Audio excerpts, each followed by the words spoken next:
বিগত ১৫ বছরে জাতীয় বাজেটের সরকারি উন্নয়ন ব্যয়ের ৪০% তছরূপ হয়েছে।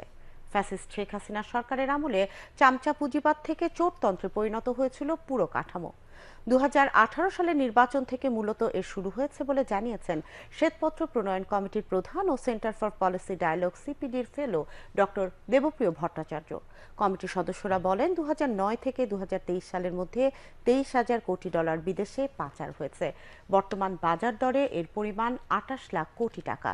আজ অর্থনীতি নিয়ে তৈরি শ্বেতপত্র প্রতিবেদনের খসড়া প্রকাশ অনুষ্ঠানে বিগত আওয়ামী লীগ সরকারের আমলে টাকা পাচারের আনুমানিক এই চিত্র তুলে ধরা হয়। আফরিন জাহানের প্রতিবেদন।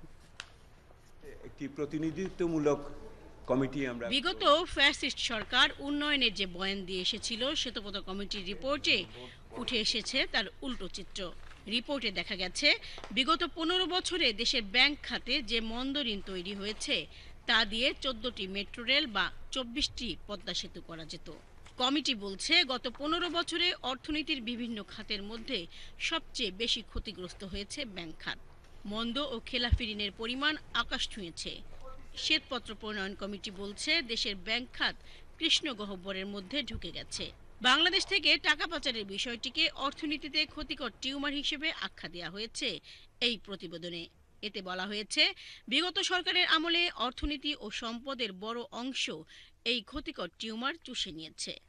প্রথাগত গবেষণার যে পদ্ধতি তার বাইরে যে আমরা এই কাজটি করেছি, এইটা কোনো গজদন্ত মিনারে বসে কেউ প্রস্তুত লেখে নেই।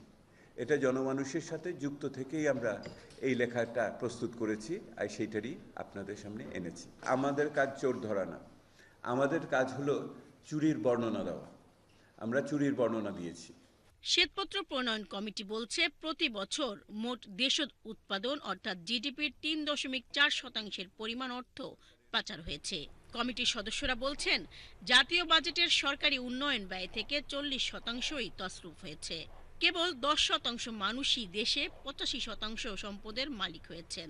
বিগত সরকারের আমলে চামচা পুঁজিবাদ থেকে চোরতন্ত্র প্রতিষ্ঠিত হয়েছে এবং এর অংশ হয়েছে আমলা, রাজনীতিবিদ ও ব্যবসায়ীরা, অর্থাৎ গোষ্ঠীগতভাবে একটি চুরির অংশ হয়েছে তারা। আমাদের বক্তব্য হলো যে এই যে ৬ মাসের প্রকল্পের একটি কর্মসূচির পাশাপাশি একটি মধ্যমেয়াদী পরিকল্পনার দরকার। যেহেতু অষ্টম পঞ্চবার্ষিক পরিকল্পনাকে স্থগিত করে দেওয়া হয়েছে, ঠিকভাবেই করা হয়েছে, কিন্তু এই অষ্টম পঞ্চবার্ষিক পরিকল্পনায় যেই সমস্ত অকল্পনীয়, অলৌকিক, অবাস্তব লক্ষ্যমাত্রা দেওয়া হয়েছিল, এর দায়িত্ব কে নেবে? এর দায়িত্ব তো নিতে হবে যারা এইটাকে প্রস্তুত করেছিলেন।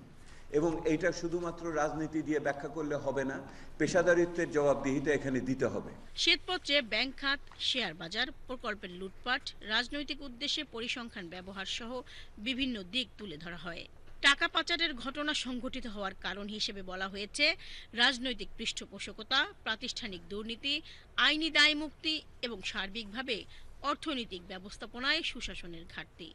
আমি যেহেতু দেখেছি আন্তর্জাতিক শ্রম অভিবাসন, সেখানে করাপশনের জায়গাগুলো বের করতে যে 7টা চ্যালেঞ্জ আমরা এখানে তার মধ্যে একটা চ্যালেঞ্জ ছিল অভিবাসনের কস্টটা বাড়ানো, এবং সেই কস্টটা বিচার করতে যে করাপশনের জায়গাগুলো এসছে তার একটাই আমি এখানে বলতে চাই, সেটা হচ্ছে যে প্রায় বাংলাদেশি 1.3 ট্রিলিয়ন হুন্ডির মাধ্যমে রিক্রুটিং এজেন্সিরা বিভিন্ন দেশে ভিসা ক্রয় করতে পাঠিয়েছে, এবং যার ফলে যে দাম বেড়েছে।